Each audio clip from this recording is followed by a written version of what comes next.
Hola, ¿qué tal amigas y amigos de Podcast Conciencia? Yo soy Miguel Ángel Pequeño y te doy la bienvenida a un nuevo video. El día de hoy, junto con nuestros amigos de Biocombustibles Conciencia, te presentamos al Dr. José Guadalupe Rutiaga Quiñones de la Universidad Michoacana de San Nicolás de Hidalgo. El doctor nos presentará la ponencia Parámetros a considerar en la producción de briquetas de biomasa. Te invitamos a disfrutar de este video. Esto es Podcast Conciencia.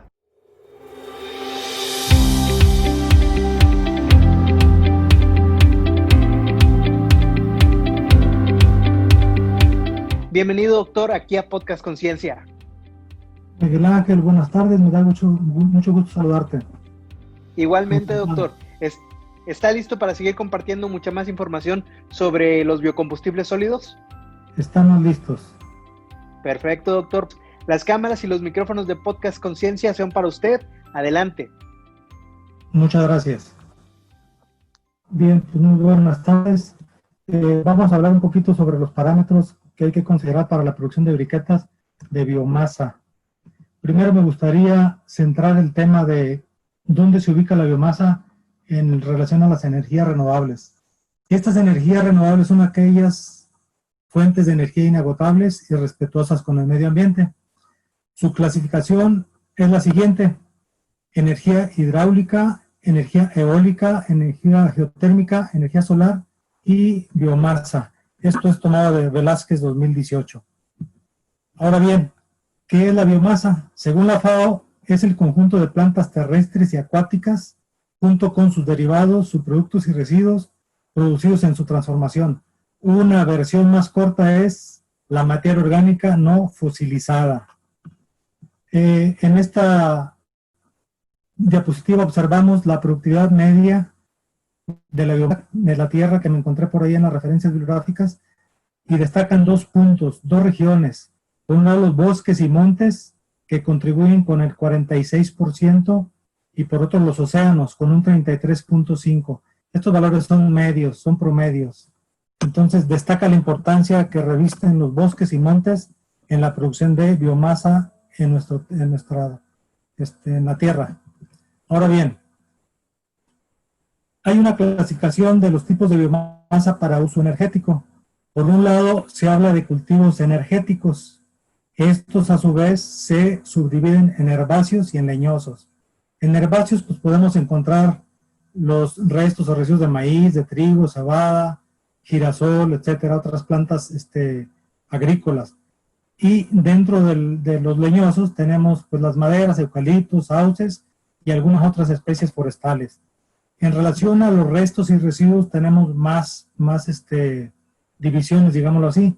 Por un lado, restos de cultivos agrícolas, que igualmente se dividen en herbáceos y leñosos. Por otro lado, tenemos los restos de operaciones silvícolas, los aclareos, las podas, cuando hace limpa de monte y cuando suceden, por ejemplo, incendios, plagas, queda biomasa disponible. Otro es restos de industrias forestales. Cuando se lleva a cabo el proceso de transformación de los trozos a madera, pues se generan grandes cantidades de acerrín, de viruta, polvo, recortes, etcétera. Entonces, esos están clasificados dentro de restos de industrias forestales. Restos de industrias agrícolas o agroalimentarias, pues las cáscaras de algún fruto, los huesos, pulpas de las industrias de los humos. Por otra parte, tenemos residuos de explotaciones ganaderas, como animales fallecidos, purines, restos de productos marinos, como las algas, las conchas, y también se incluyen restos de actividades humanas, papel, residuos de información. Se ha tomado de Velázquez 2018. Ahora, ¿cuáles son las características de la biomasa sólida? En términos generales, podemos hablar de los siguientes parámetros: masa y volumen. Esto es importante para la producción, transporte, almacenamiento y por supuesto para los procesos de compraventa. Tamaño de partícula, dependiendo de dónde proceda, así será su tamaño de partícula, igual que la humedad. Esta humedad tiene influencia obviamente en la densidad y en el poder calorífico. La densidad de esa biomasa, el poder calorífico, el análisis elemental, el análisis proximal, el análisis químico básico, es decir, el análisis de conocer la cantidad de componentes que forma la pared celular de la biomasa. Otros parámetros son como inflamabilidad y combustibilidad y el análisis gravimétrico. Ahora bien, con este tipo de biomasa se pueden hacer o elaborar biocombustibles. ¿Pero qué es un biocombustible?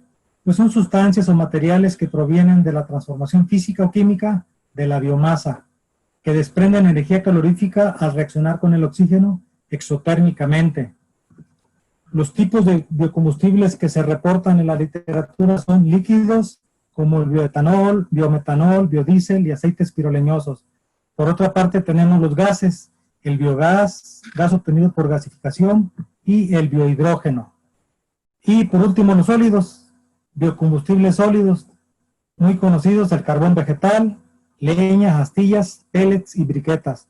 Estos dos últimos son conocidos como biocombustibles densificados.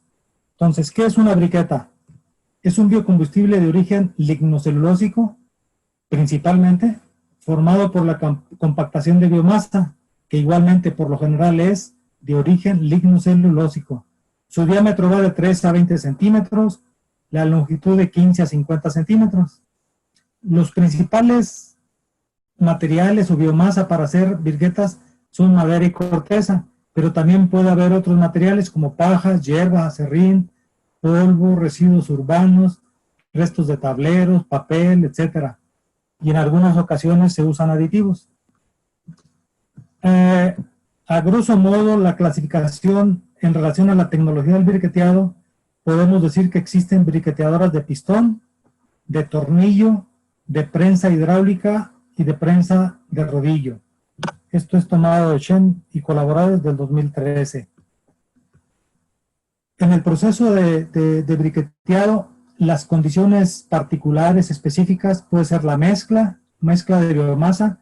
Para elaborar briquetas puede usarse una sola biomasa o mezcla de ellas.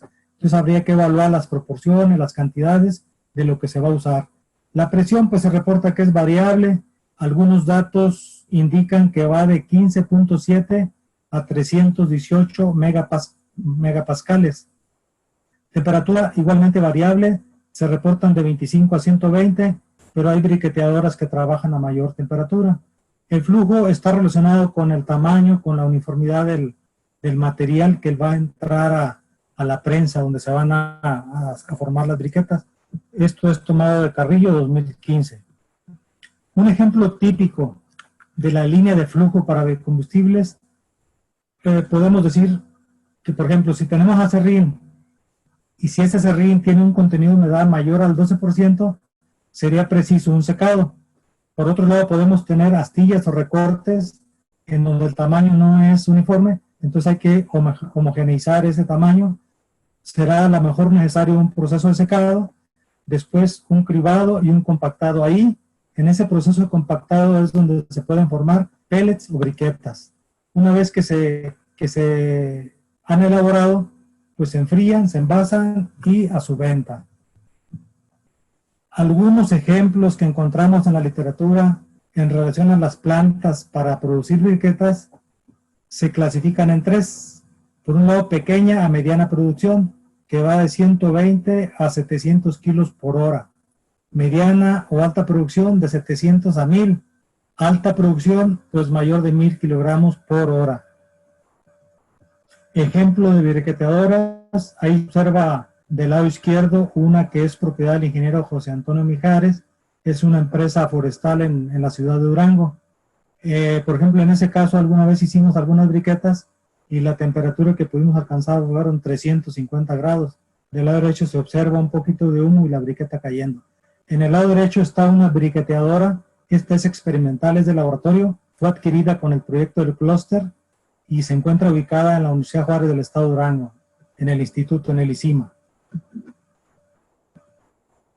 Ahora bien, una vez elaboradas las briquetas, pues hay ciertas características que hay que tomar en cuenta. Algunas veces se pueden elaborar todas, en otras no. Las más importantes son las físicas. Por ejemplo, forma y tamaño, aspecto, color y brillo, densidad, humedad, friabilidad. Dentro de las químicas tenemos la composición química elemental, composición química básica poder calorífico. Y dentro de las características físico-químicas, coeficiente de conductividad térmica, variables de combustibilidad e inflamabilidad, temperatura máxima de llama, potencia calorífica, densidad energética. Estos son algunos ejemplos de las briquetas. La imagen que se presenta del lado izquierdo es tomada de una norma española. Son diferentes formas, tipos de briquetas. Del lado derecho observamos las briquetas que se producen en la briqueteadora experimental de laboratorio perteneciente a la UGED. Y abajo son las briquetas que se producen a nivel, digamos, semi-industrial en la empresa del ingeniero José Antonio Mijares, ubicada en la ciudad de Durango. Este es otro caso de briquetas que pudiéramos llamarle artesanales o manuales, porque es una prensa hechiza. Esta la realizó un tesista nuestro, Mario Morales Máximo, ubicada en San Francisco Pichátano, en el estado de Michoacán, y con residuos de algunas empresas, de unos talleres de muebles, se hicieron estas briquetas. Ahora, para terminar, los parámetros necesarios para la identificación de las briquetas que actualmente se toman en cuenta, este es un caso de España, la referencia está en Velasco 2018, toma en cuenta los siguientes dimensiones, está el símbolo, diámetro, longitud y el ejemplo. Por ejemplo, ahí dice L50, quiere decir que esa briqueta tiene una longitud menor a 50 milímetros. Porcentaje de finos, el ejemplo que maneja ahí es F0.2, quiere decir que la cantidad de finos es menor al 0.2%. Y así en cada uno de los casos. Tenemos humedad, cenizas, nitrógeno, azufre, eso está referido al porciento en base seca de la biomasa. Por otro lado, el poder calorífico, en ese caso Q17, quiere decir que esa briqueta tiene un poder calorífico de 17 megajoules por kilogramo. La otro parámetro es la densidad a granel, la durabilidad mecánica, muy importante para la cuestión de transporte y manipulado de las briquetas, fusión de las cenizas, y comentaba que en ocasiones es necesario agregar aditivos. En este caso se maneja que debe contener dentro de los aditivos menos del 0.01%. Con esto termino y quedo a sus órdenes. Agradecemos al doctor José Guadalupe Rutiaga Quiñones con su ponencia Parámetros a considerar en la producción de briquetas de biomasa. Muchísimas gracias, doctor. Fue una ponencia muy interesante. Miguel Ángel, el agradecido soy yo. Muchas gracias por este apoyo. Y bueno, quedo a sus órdenes en la Universidad Michoacana de San Nicolás de Hidalgo. Aquí está apareciendo el correo del doctor, por si alguien desea preguntarle algo, puede escribirle directamente y el doctor muy amablemente le responderá. Muy bien, muchas gracias. Bueno, sin más, doctor, me despido de este capítulo de Podcast Conciencia. Le agradezco de nuevo su participación. Soy Miguel Ángel Pequeño. Nos vemos y nos escuchamos en otro próximo Podcast Conciencia.